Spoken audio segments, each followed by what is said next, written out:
کہ ان بندوں کا پتہ چلے کہ جو اللہ سے حقیقی محبت کرتے ہیں تو خلیل خدا کی کتاب کی سیرت کا مطالعہ کریں، اور فقط مجلس نہ سنیں، مطالعہ کرنے کا مطلب ہے کہ پھر مطالعہ کریں۔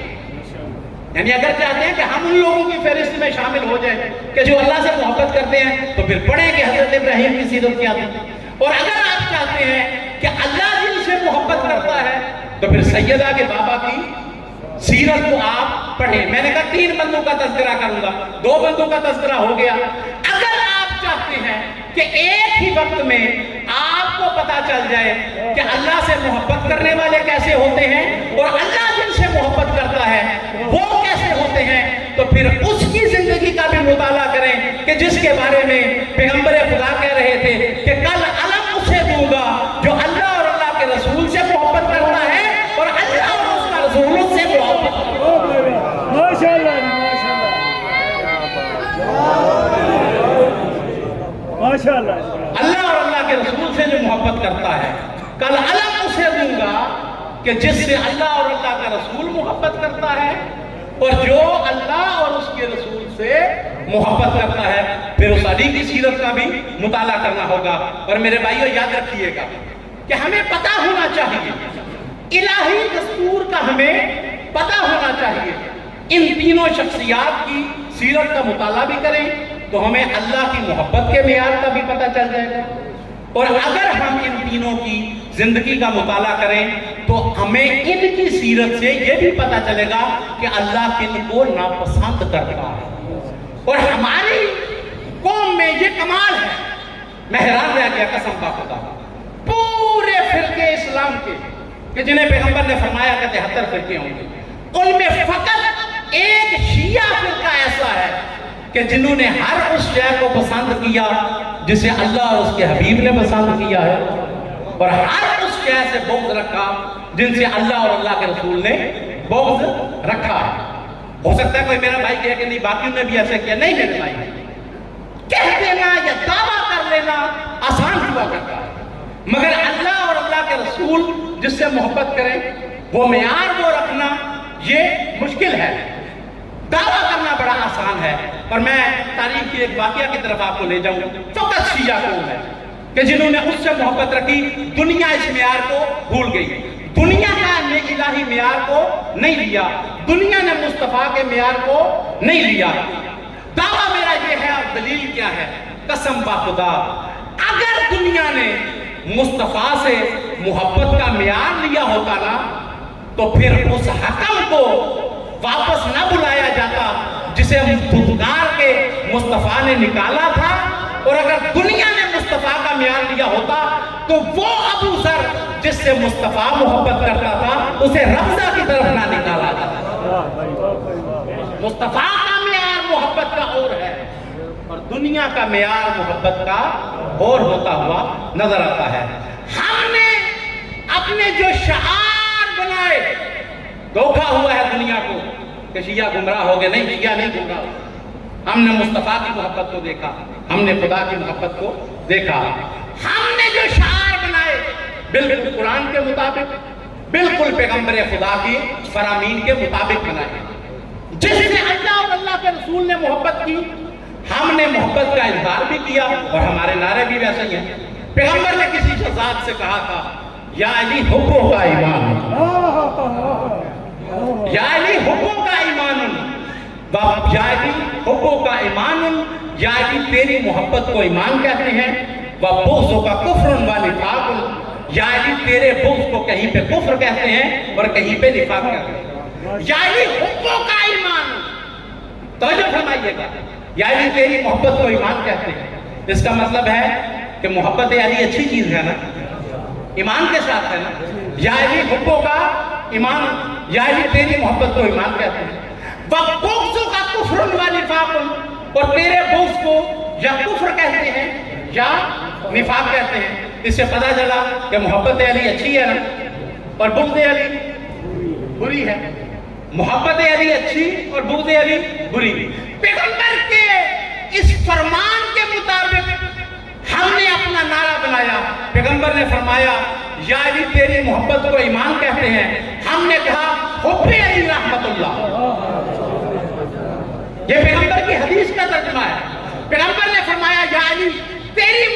ایمان کہتے ہیں اور تیرے بغض کو کفر و نفاق کہتے ہیں. ہم نے دو ہی نعرے بنائے ہیں. ہم نے کہا یا علی حب علی رحمت اللہ، بغض علی لعنت اللہ. جس کو پیغمبر کی یہ حدیث پسند ہے مل کے ایک دفعہ صلوات پڑھ دیجیے.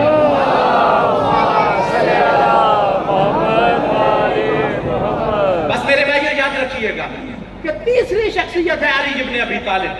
محبت میں کمی نہیں آنی چاہیے. ان کی محبت میں بندے کو غرق ہو جانا چاہیے. ان کی محبت کی طرف ہر بندے کو آنا چاہیے. اور کیوں اس سے محبت نہ کریں اور کیوں علی کی شان کے قصیدے نہ پڑھیں؟ خدا کی قسم علی وہ ذات ہے جس کی شان میں دشمن بھی قصیدے پڑھتے ہوئے نظر آتے ہیں. اور کہا تھا ابن ابی الحدید معتزلی نے آج سے 600 سال پہلے شرح نہج البلاغہ اس سنی عالم نے جب لکھی تھی تو اس نے کہا تھا، کہنے لگا خدا کی قسم جب میں نے علی کی سیرت کو پڑھا ہے تو میں حیران رہ گیا ہوں کہ علی کی ذات عجیب معجزانہ ذات ہے.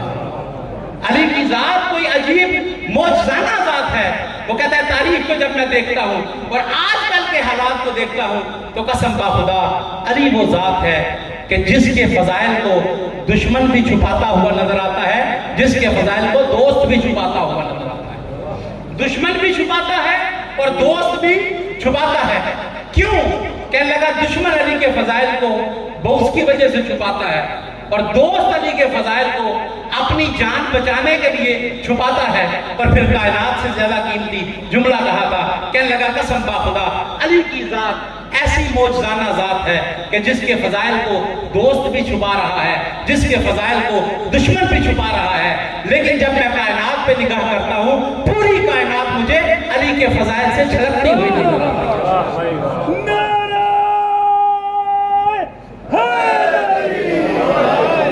علی کے فضائل پڑھنے پہ دشمن بھی مجبور ہوتا ہوا نظر آتا ہے. دو دشمن ہیں علی کے تاریخ کے آئینے میں دیکھیں جو سب سے بڑے دشمن ہیں. دو دشمن ہیں علی کے، ایک ہے حاکم شام اور ایک ہے اس کا وزیر. دونوں بیٹھے ہیں، دونوں رات کے وقت جو ہیں وہ دربار میں بیٹھے ہیں، اکیلے بیٹھے ہوئے ہیں. کسی علاقے کا خراج آ گیا. حاکم شام نے دیکھ کے کہا کہ اے عمر بن العاص اگر دن کے وقت آتا تو مجبوراً یہ پھر مجھے بیت المال میں بیچنا پڑتا، لیکن ایسے وقت میں مال آیا ہے یا تو ہے یا میں ہوں، تو پھر یا تیرا ہے یا میرا ہے. مال آیا یا تیرا یا میرا، بیت المال میں بیچنے کی ضرورت نہیں ہے. اچھا ایسے کرتے ہیں کہ ہم دونوں ایک کھیل کھیلتے ہیں، تو بھی دشمن علی ہے اور میں بھی دشمن علی ہوں. ایسے کرتے ہیں کہ ہم دونوں علی کی شان میں ایک ایک شعر کہتے ہیں، جس کا شعر اچھا ہوگا مال اسی کو مل جائے گا. تو بھی دشمن علی اور میں بھی دشمن علی. تو بھی علی کی شان میں ایک شعر کہہ اور میں بھی کہتا ہوں. اب وزیر بھی سیانہ بندہ تھا، اس نے کہا اگر میرا شعر ہوا اچھا اور میں نے پہلے کہہ دیا تو اس نے تو کھیل کو ختم کر دینا. اس نے کہنا میں نے کون سا شعر کہنا ہے، میں تو فقط دیکھ رہا تھا کہ تو علی کا دشمن ہے کہ علی کا دوست ہے. تو لہٰذا اس نے کہا نہیں جناب آپ حاکم ہیں، آپ بادشاہ ہیں، پہلے آپ ارشاد فرمائیں. تو پہلے آپ علی کی شان میں شعر کہہ دیں اور اس کے بعد پھر میں بھی کچھ عرض کروں گا. تو حاکم شام نے جو شعر کہا ہے صاحب تہذیب المتین نے اس روایت کو نقل کیا. وہ کہتا ہے دیکھ کے حاکم شام نے کہا خیر البریہ بعد احمد حیدر، خیر البریہ بعد احمد حیدر فالناس ارض والوسیع سماؤ. کہنے لگا قسم با خدا محمد عربی کے بعد اگر کائنات میں جو سب سے بلند تر ہے وہ ابو طالب کا لال بنتا ہوا نظر آتا ہے. غیر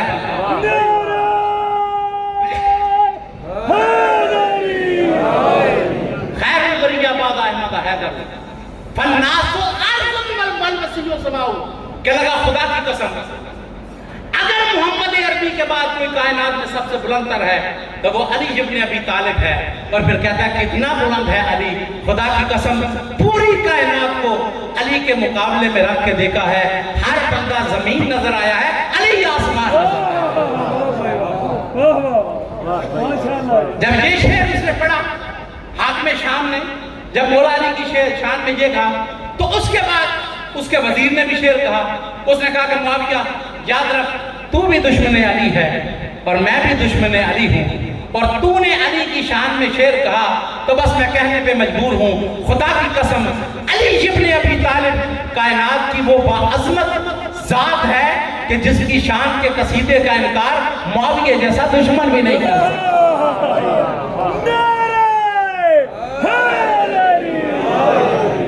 علی کے فضائل کا انکار معاویہ جیسا دشمن بھی نہیں کر سکتا ہے۔ بس آگے روایت میں نے الفاظ نہیں پڑھے، آپ خود فیصلہ کر لیں کہ یہ مال معاویہ صاحب کو ملنا چاہیے یا ہمارے ابن عباس کو۔ تو میرے بھائیوں، تین شخصیات کی طرف رجوع کریں۔ ایک ہے ان ہستیوں سے محبت رکھنا، یہ موضوع ایسا ہے کہ پورے محرم میں پڑھنے والا ہے، لیکن ان ہستیوں سے تو محبت رکھنی ہے، لیکن ایک اور بات ہے کہ دنیا میں ہمیں کس سے محبت رکھنی ہے۔ معصومین سے تو محبت رکھنی ہے، مگر دنیا میں ہمیں کس سے محبت رکھنی ہے۔ معصوم ارشاد فرماتے ہیں کہ دنیا والوں یاد رکھو، جب بھی محبت کرنا دنیا دار سے محبت نہ کرنا، دیندار سے محبت کرنا، دنیا دار سے محبت نہ کرنا۔ پھر معصوم ارشاد فرماتے ہیں یاد رکھو کہ دنیا دار سے محبت رکھو گے نا تو نقصان یہ ہوگا، اگر تم غریب ہو جاؤ گے تو تم سے جان چھڑائے گا۔ دنیا دار سے محبت ہے نا، جا کے دستک دیں گے اور کہیں گے بیٹا ابو ہیں، تو ابو جی اندر سے کہہ دیں گے کہ کہہ دو کہ ابو گھر نہیں ہے۔ دنیا دار سے محبت کی ہے نا، فرماتے ہیں نقصان کیا ہے، دیندار سے محبت کرو۔ فرماتے ہیں دنیا دار سے اگر محبت کرو گے تو نقصان یہ ہوگا کہ اگر تم غریب ہو جاؤ گے تو وہ تم سے جان چھڑائے گا، اور اگر تم اس سے امیر ہو جاؤ گے تو وہ تم سے حسد کرنا شروع کر دے گا۔ دنیا دار سے محبت نہ کرو، دیندار سے کرو۔ اور اس کے لیے معصوم نے جو ہے وہ تین چیزیں بیان فرمائی ہیں۔ بس آخری بات دو جملے مصاحب فرماتے ہیں کہ اگر کسی بندے کا پتا ہو کہ یہ نیک ہے، مقدس ہے، دیندار ہے تو اس سے محبت کرو۔ اگر کسی بندے کے بارے میں پتا نہیں کہ وہ کیسا ہے، پتا نہیں ہے کہ وہ بندہ کیسا ہے، پھر معصوم فرماتے ہیں کہ اگر کسی بندے کا پتا نہیں نہ کہ وہ کیسا ہے تو پھر ایسے کرو کہ اس کے دوستوں کو بھی دیکھ لو، اس کے دشمنوں کو بھی دیکھ لو۔ دو طریقے، اس کے دوست دیکھو کیسے ہیں کہ دیندار ہیں، شرفاء ہیں، اعلیٰ ظرف ہیں، تو پھر دوست اگر اچھے ہیں تو وہ بھی اچھا ہوگا۔ اس لیے کہ معصوم فرماتے ہیں کہ یاد رکھو ہر بندہ اپنے جیسی جنس والے کے پاس جاتا ہے جیسے ہر پرندہ اپنی شکل والے پرندے کے پاس جاتا ہے۔ ایک طرف کبوتر بیٹھے ہوئے ہیں، ایک طرف چڑیا بیٹھی ہوئی ہیں، ایک طرف کبے بیٹھے ہوئے ہیں، تو اگر کبوتر آئے گا تو وہ کبوتروں میں بیٹھنا پسند کرتا ہے، وہ کبوں میں بیٹھنا پسند نہیں کرتا ہے۔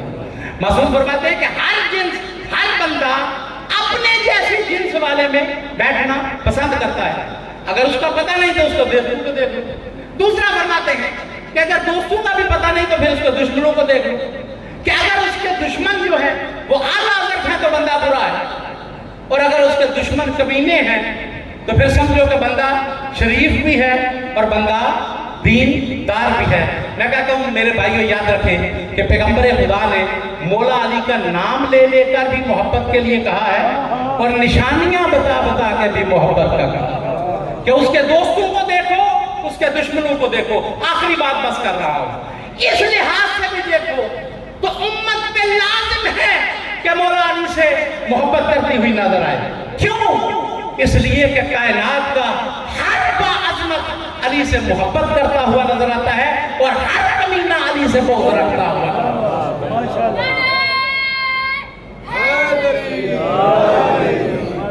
ہر باعظمت علی سے محبت رکھتا ہے، چاہے پیغمبر کے دور میں ہو، چاہے پیغمبر کے دور سے پہلے ہو۔ پیغمبر کے دور سے پہلے بھی باعظمت علی سے محبت کرتے ہیں۔ کیا خیال ہے، حضرت آدم مولا علی سے محبت کرتے ہیں کہ نہیں؟ آدم علی سے محبت کرتا ہے، نوح علی سے محبت کرتا ہے، عیسیٰ علی سے محبت کرتا ہے، موسیٰ علی سے محبت کرتا ہے، ابراہیم علی سے محبت کرتا ہے، اور پیغمبر کے دور میں بھی جو اعلیٰ ظرف ہیں وہ مولا علی سے محبت کرتے ہوئے نظر آتے ہیں۔ اور میرے بھائیوں میں دعویٰ کر رہا ہوں، دلیل کے لیے آپ تاریخ کو دیکھیں، مجالس کو آپ سنتے رہتے ہیں، ہر باعظمت پیغمبر کے دور کا مولا علی سے محبت کرتا ہوا نظر آتا ہے. جسے پیغمبر کہے نا تو ایمان کے 8ویں درجے پہ ہے وہ علی سے محبت کرتا ہوا نظر آتا ہے. جسے پیغمبر کہے نا تو ایمان کے 9ویں درجے پہ ہے وہ علی سے محبت کرتا ہوا نظر آتا ہے. جسے پیغمبر کہے نا تو ایمان کے 10ویں درجے پہ ہے وہ علی سے محبت کرتا ہوا نظر آتا ہے. جسے پیغمبر کہے نا کہ تو جنتی ہے وہ علی سے محبت کرتا ہوا نظر آتا ہے. جنہیں پیغمبر کہے نا تم جنتیوں کے سردار ہو وہ علی سے محبت کرتا ہوا نظر آتا ہے. جس مستور کو پیغمبر کہیں کہ تو جنتی ہے وہ علی سے محبت کرتی ہوئی نظر آتے ہیں. جس مستور کو پیغمبر کہیں تو جنتی عورتوں کی سردار ہے وہ علی سے محبت کرتی ہوئی نظر آتی ہے. جنہیں پیغمبر کہیں کہ تم متقین ہو وہ علی سے محبت کرتے ہوئے نظر آتے ہیں. جنہیں پیغمبر کہیں کہ تم متقین اور مومنین ہو وہ علی سے محبت کرتے ہوئے نظر آتے ہیں. اللہ کا قرآن علی سے محبت کرتا ہوا نظر آتا ہے. نبیوں کا سلطان علی سے محبت کرتا ہوا نظر آتا ہے. عرش پہ رب رحمان علی سے محبت کرتا ہوا.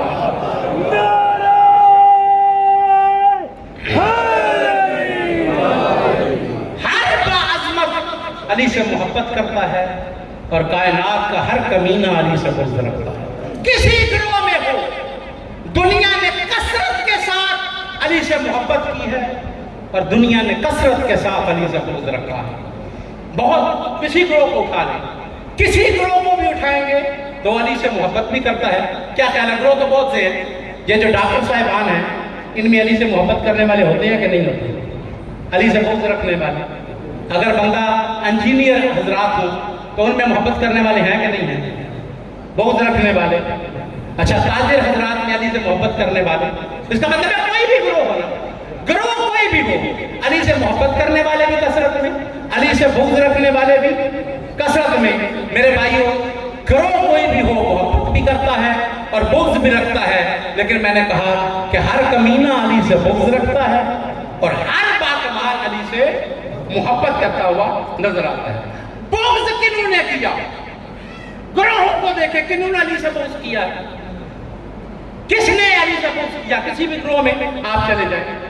مارکین نے علی سے بغض کیا ہے, قاسطین علی سے بغض رکھتے ہیں, مارکین علی سے بغض رکھتے ہیں, مشرک علی سے بغض رکھتے ہیں, جاہل علی سے بغض رکھتا ہے, جاہل کا سردار علی سے بغض رکھتا ہے, مشرک علی سے بغض رکھتا ہے, مشرکین کا سردار علی سے بغض رکھتا ہے, کافر علی سے بغض رکھتا ہے, کافروں کا سردار علی سے بغض رکھتا ہے, جہنمی علی سے بغض رکھتا ہے, جہنمیوں کا سردار جسے پیغمبر نے کہا تھا کیا مال کو قتل کرنے والا علی سے بغض رکھتا ہے, جو 300 کی اونٹنی پیغمبر کو 900 میں بیچے علی سے بغض رکھتا ہے, جو پیغمبر کی رسالت میں شک کرے علی سے بغض رکھتا ہے, جس کے اندر شرک چیوٹی کی چال چلے علی سے بغض رکھتا ہے. دنیا کا ہر کمینہ جو ہے وہ علی سے بغض رکھتا ہے. پیغمبر کے بدن پہ حملہ کرنے والے علی سے بغض رکھتے ہیں, پیغمبر کے مشن پہ حملہ کرنے والے علی سے بغض رکھتے ہیں, پیغمبر کے ذہن پہ حملہ کرنے والے علی سے بغض رکھتے ہیں. دنیا کا ہر کمینہ جو ہے وہ علی سے بغض رکھتا ہوا نظر آتا ہے. گروہ کوئی بھی ہو, اور میرے بھائیوں میں کہا کرتا ہوں جسے پیغمبر کہے نا کہ تجھ پہ ہوا کے کتے بھونکیں گے وہ بھی علی سے بغض رکھتی ہے. جسے اللہ قرآن میں کہے کہ تیرا دل ٹیڑھا ہو گیا ہے وہ بھی علی سے بغض رکھتی ہے.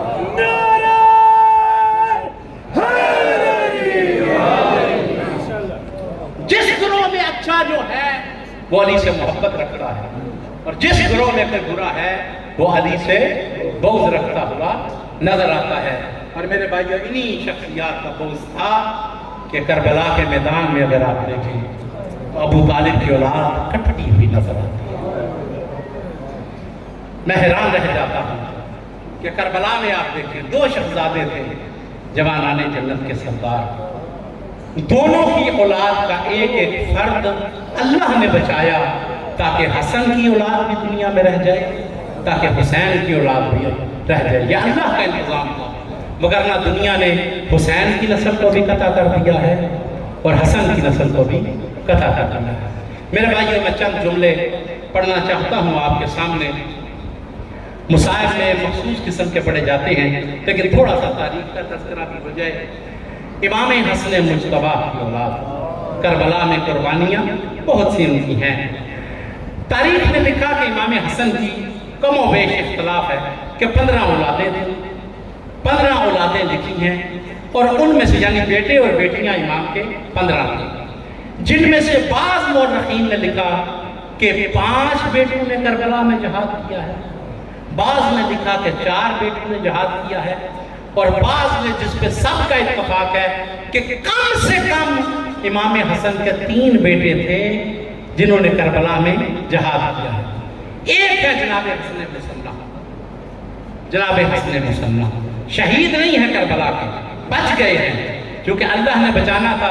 ایک حسین کا زین العابدین اللہ نے بچا دیا اور ایک امام حسن کا، اور پھر میں حیران ہوں، خدا کا انتظام ہے، خدا کا انتظام ہے کہ امام زین العابدین کی شادی امام حسن کی بیٹی کے ساتھ اور امام حسن کے بیٹے حسن مسنہ کی شادی امام حسین کی بیٹی کے ساتھ، یعنی دنیا میں جو نسل چلی ہے امام حسن کی تو نجیب الطرفین سید، اور دنیا میں جو امام حسین کی نسل چلی ہے تو نجیب الطرفین سید سامنے آیا ہے۔ تو میرے بھائیو، جناب حسن مسنہ کربلا کے مجاہدین میں شمار ہوتے ہیں، گئے ہیں، حملہ کیا، اور علی کے اس پوتے نے ایسے رنگ میں جنگ کی ہے کہ دنیا کو علی کی جنگ یاد آ گئی ہے۔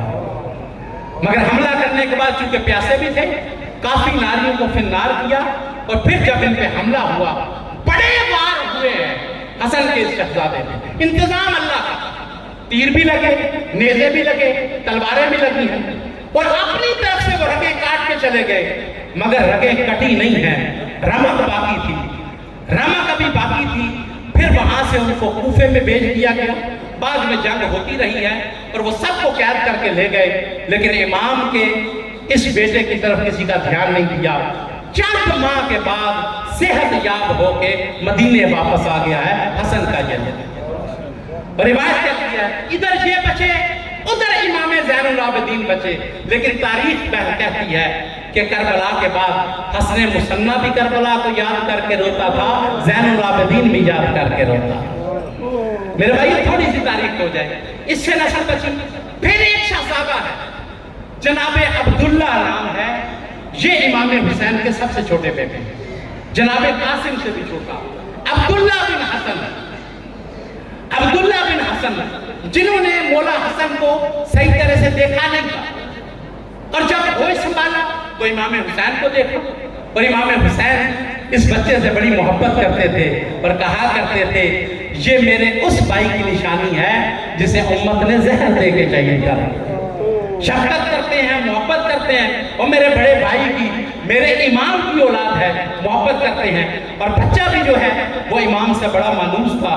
بس عزادار روایت کہتی ہے کہ جب اصغر بھی شہید ہو گیا نا، اور زہرا کا لال جہاد کرنے کے لیے گیا ہے، زینے ذوالجناح سے اترے ہیں، جب اترے تو پہلے وصیت کر کے گئے تھے میری بہن زینب حسن کی اس نشانی کا دھیان رکھنا، حسن کی اس نشانی کا دھیان رکھنا، یہ چھوٹا بچہ ہے اس کا دھیان رکھنا۔ لیکن عزاداروں، جب مولا زینے ذوالجناح سے اترے ہیں، روایت کہتی ہے جب اترے ہیں اور دشمن حملہ کر رہے تھے، اس بچے نے دیکھا کہ ایک کمینہ تلوار لے کے زہرا کے لال پہ حملہ کرنا چاہتا ہے۔ بچہ خیمے سے نکل کے دوڑا ہے اپنے امام کی نصرت کے لیے۔ روایت کہتی ہے کہ امام نے دیکھ کے کہا بہن زینب حسن کی اس نشانی کو پکڑ لو، بچہ میری طرف نہ آنے جائے۔ لیکن بچہ دوڑ کے آیا ہے، وہ کمینہ تلوار لے کے حملہ کرنا چاہتا تھا۔ بچے کو کچھ سمجھ نہیں آئی اور میں امام کا دفاع کیسے کروں، اس نے تلوار سے حملہ کیا، بچے نے اپنے ہاتھوں کو آگے کر دیا ہے اور میرا امام کسی طرح سے بچ جائے۔ بس وہ ہاتھ کٹ کے امام کی گود میں گرے، امام نے بچے کو اپنی گود میں لیا، اور وہ کمینہ وہ جس نے مولا حسین کے اصغر کو شہید کیا تھا، حرملہ نے اپنے تیر کو اٹھایا، 3 شعبہ تیر آیا، حسن کا یہ لال حسین کی گود میں شہید ہوا۔ بس 2 جملے امام کے تیسرے بیٹے کے پڑھنا چاہتا ہوں کہ آپ کہہ رہا تھا، قاسم کہہ رہا تھا مولا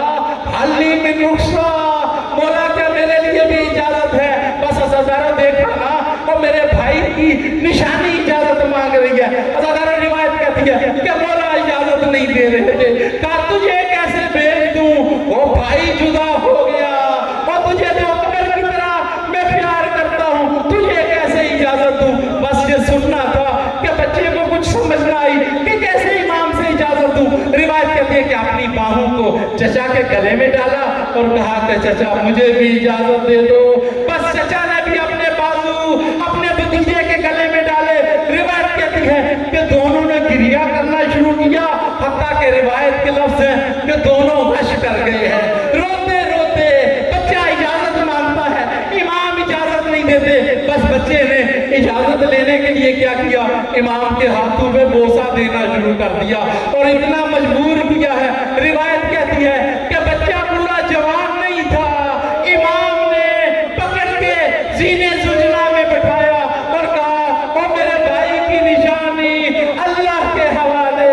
خیمے سے نکلے، گھوڑے پہ سوار کیا. لیکن عزیزانو، روایت کہتی ہے، آخری جملہ کہنا چاہتا ہوں، روایت کہتی ہے کہ جب سوار کیا تھا نا، خیمے سے جناب قاسم نکلے تو حمید بن مسلم کہتا ہے خدا کی قسم میں دیکھ رہا تھا کہ خیمے سے اتنا اچھی شکل کا بچہ نکلا کہ یوں لگتا تھا جیسے بادلوں کی اوٹ سے کوئی چاند نکل رہا ہو، وہ حسن کے حسن کا وارث کوئی چاند نکل رہا ہو. بس میں اتنا پوچھتا ہوں، جو دشمن کی نظر میں چاند تھا وہ ماں کی نظر میں کیا ہو؟ وہ ماں نے کیسے بھیجا؟ بس عزیزانو، گیا ہے یہ بچہ، سر پہ تلوار پڑی، زخمی ہوا، زخمی حالت میں بھی 70 ناریوں کو فنار کیا ہے. اور فنار کرنے کے بعد روایت کہتے ہیں ایک وقت وہ آیا کہ بچہ جب زمین پہ گرا، مشرق کے گھوڑے مغرب اور مغرب کے گھوڑے مشرق دوڑ گئے، بند کھل گئے ہیں، جوڑ کھل گئے ہیں اور مولا اٹھا کے لائے. اور روایت کہتی ہے محبت اس سے اتنی تھی جتنی اکبر سے تھی. ایک طرف اکبر کا لاشا رکھا، ایک طرف قاسم کا لاشا، ایک ہاتھ رکھا اکبر کے سینے پہ، ایک قاسم پہ سینے پہ، اور لوہا شروع کیا. واہ غربتا، آئے حسین کی غربت. حسین کا اکبر بھی شہید ہو گیا اور حسن کا اکبر قاسم بھی شہید ہو گیا. ماتم حسین، ماتم مظلوم.